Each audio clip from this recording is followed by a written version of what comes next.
हरे कृष्णा। एक और वीडियो आपको मोटिवेट करने के लिए। मुझे पता है कि आप ये ऑडियो क्लिप सुनते हैं मेरी, इससे बहुत मोटिवेट होते हैं। अब तो मैं ऐसे करने लगा हूँ कि अगर किसी पेशेंट से बात कर रहा हूँ तो उनसे पूछता हूँ कि आपकी दिनचर्या क्या है, या फिर आपने क्या कुछ ऐसा किया कि आपका पिगमेंटेशन ठीक होना शुरू किया दवाई के अलावा। ठीक है, तो आप सुनिए यहाँ पर क्या कमेंट है। हेलो जी डॉक्टर प्रदीप बात कर रहा हूँ। राधे राधे सर। राधे राधे जी, बताइए आपकी पिगमेंटेशन कैसी है? सर 80% तो ठीक होगी सर। मैं ध्यान से कोई देखता तो ही पता चलता। आप देखो 80% होगी ये। अच्छा, ध्यान से कोई देखता है तो ही पता लगता है, नहीं तो ठीक एकदम दूर से नहीं लगता कि है वो। अच्छा दवाइयाँ इतनी होगी, 10 महीने हो गए सर मेरे को दवाई लेते आपसे। पिछली वीडियो में हमने सुना था कि 2 महीने हुए हैं और मेरी 80% झाइयाँ ठीक हो गई हैं। इस वीडियो में हम सुन रहे हैं कि 10 महीने हुए हैं और 80% झाइयाँ ठीक हो गई हैं। अब देखिए, दोनों को लगभग दवाइयाँ सेम मिली होंगी, बस थोड़ी बहुत दवाई का अंतर होगा, थोड़ी बहुत प्रॉब्लम का अंतर होगा। लेकिन एक पेशेंट को 2 महीने में 80% आराम हो गया, एक पेशेंट को 10 महीने लगे 80% आराम होने में, 80% आराम होने में। कई पेशेंट ऐसे होते हैं जिनको 15-16 महीने लग जाते हैं केवल 10 या 20% आराम होने में, क्योंकि उनका पिगमेंटेशन बहुत बुरी तरीके से बिगड़ा हुआ होता है। उन्होंने अपनी स्किन को पूरी तरह खराब कर लिया होता है और बहुत सारी चीजें उनके साथ में होती है जिसकी वजह से उनको ऐसा प्रॉब्लम होती है। ठीक है, आइए आगे सुनते हैं। ठीक है, चलिए मैं दवाई भेजता हूँ, यही वाली दवाई भेजता हूँ जो चल रही है आप। नहीं जी यार, ये सुनो, ये जिद्दी हो रही थी। कान से लेकर ठोडी के नीचे से दोनों कानों की साइड घेरा बना हुआ है, ये दिख रही, बस ये नहीं जा रही, एक माथे में है। ठीक है, ये चीज जाएगी, 1-2 महीने वेट कीजिए, देखिए क्या रहता है। और सर वो ना पीरियड्स भी बहुत ज्यादा आते हैं। मैंने पहले भी बताया था मैम को, पिछली बार बात हुई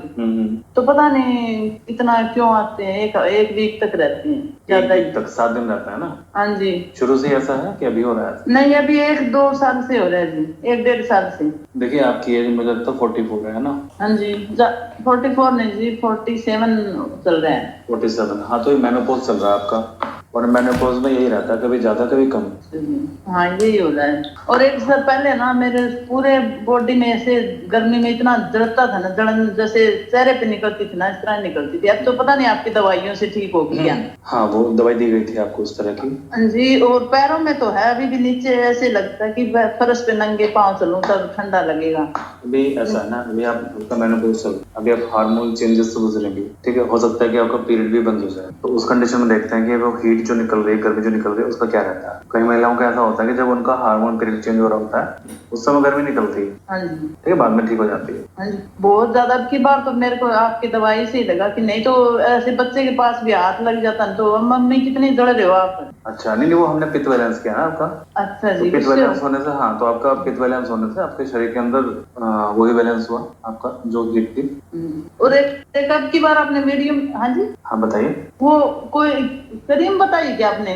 ग्लो क्रीम है क्या? तो ये सी बक्तौन वाला ही बताया आपने कल परसों? नहीं, मैंने क्रीम कोई नहीं बताई, सी वक्तौन मैंने बताया है, लेकिन आपको उसकी आवश्यकता नहीं है क्योंकि आपकी तो ठीक हो रही है। देखिए, मैंने इनको क्या बोला कि सीबकथोन मैंने आपको बताया है। उन्होंने मेरे से पूछा कि आपने कोई क्रीम बताई थी क्या वीडियो में। मैंने बोला नहीं कि मैंने क्रीम कोई नहीं बताई, मैंने सीबकथोन बताया है लेने के लिए। कैप्सूल है ये, जिन लोगों की पिगमेंटेशन ठीक नहीं हो रही उनके लिए सीबकथोन कैप्सूल। इसका कमेंट बॉक्स में इसका लिंक है ना, डिस्क्रिप्शन बॉक्स में भी इसका लिंक है। ये आपकी स्किन को रीजनरेट करने का काम करता है। डायबिटीज में ले सकते हैं, कैंसर में ले सकते हैं, मतलब किसी भी बीमारी में इसको हम यूज कर सकते हैं क्योंकि ये रीजनरेशन का काम करता है। तो डायबिटीज में इसका क्या यूज है? केवल ये इंसुलिन को दोबारा बनाने का काम करता है। जो पेन क्रियास आपका इनएक्टिव हो गया है उसको दोबारा से प्रक्रिया में लेकर आता है, क्योंकि इसका काम ही यही है पुनः चीजों को बनाना, है ना। इसको इसलिए इसको बोलता है पुनर्नवा। तो इन्होंने मेरे से पूछा डॉक्टर साहब मैं ले लूँ ये? मैंने कहा कि नहीं, आपको कोई आवश्यकता नहीं है क्योंकि आपका ऑलरेडी ठीक हो रहा है। तो किसी को भी फालतू में कोई मेडिसिन क्यों खिलानी जब ऑलरेडी इनका बहुत अच्छा हो रहा है। तो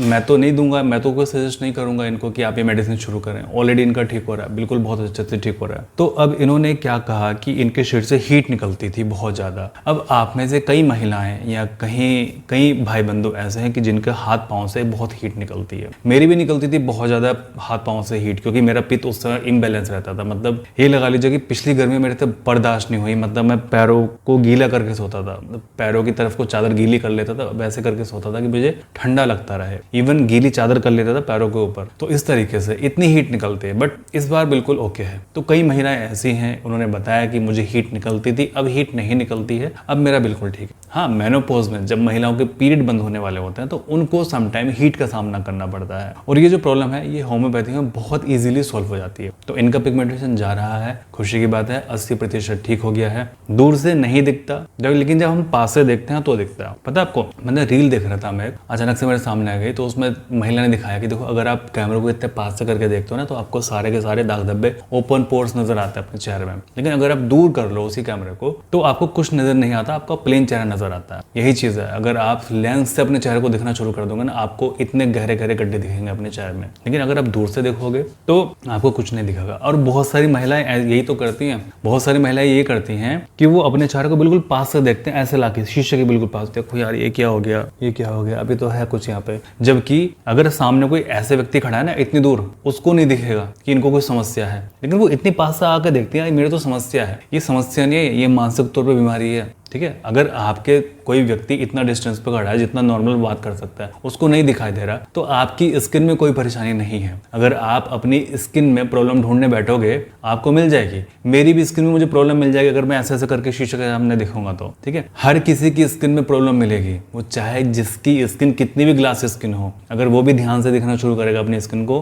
उसको भी स्किन में दिक्कत दिख जाएगी। ये काम ना क्या करो, ठीक है, समझ जाइए अभी भी, वरना टेंशन रहती है आपको। आप खुद देखिए, अगर आपको इतनी दूर से अगर आप अपने शीशे में अपने आप को देख रहे हैं और आपको चेहरा बिल्कुल क्लीन नजर आ रहा है, इट मीन्स आपका चेहरा 100% क्लीन है। और आप इतनी पास से देख रहे हैं और आपको अपने चेहरे में गड्ढे नजर आ रहे हैं तो इसका मतलब ये नहीं कि आपका चेहरा क्लीन नहीं है, इसका मतलब ये है कि आप ये सही करने की जरूरत है, आपको अपना थॉट सही करने की जरूरत है ना। क्योंकि अगर आप इतनी पास से देखोगे ना तो किसी में भी कमी नजर आ जाएगी आपको। इवन कोई भी, किसी को भी ले लो, अगर आप जिसको लगता है ना कि इसका चेहरा बहुत सुंदर है, इसकी स्किन तो ग्लास स्किन है, जरा बहुत पास से जाके देखना उसके चेहरे को, बिल्कुल करीब से, जैसे आप अपना चेहरा देखते हो आपको दिख जाएगा अगर नहीं यार इसके चेहरे पे भी दाग धब्बे हैं। ओके, तो ध्यान रखो इन चीज़ों का। सोशल मीडिया है, इंस्टाग्राम है, मतलब बहुत सारी चीज़ें हैं, बहुत सारे फिल्टर हैं। अब इन्हीं चीज़ों ने तो इंसान को दिमागी तौर पर बीमार कर दिया, और खास करके महिलाओं को दिमागी तौर पर बीमार कर दिया कि यार ये कितनी सुंदर है, मैं इतनी सुंदर क्यों नहीं हूँ, इसकी स्किन इतनी बढ़िया है, मेरी स्किन इतनी अच्छी क्यों नहीं है। ये बीमारी हो गई है। आपकी स्किन बहुत अच्छी है जैसे भी है, आप ये खुद सोचिए, आप बहुत सुंदर है जैसे भी हैं, आप इस चीज़ को सोचिए। ठीक है, और जैसा आप सोचते हैं वैसा आप बन जाते हैं। अगर आप सोचोगे ना हाय मेरी स्किन कितनी खराब है, उसकी स्किन कितनी अच्छी है, आप वैसे ही बन जाओगे। भगवान गौतम बुद्ध ने ये कहा था, what you thought you became,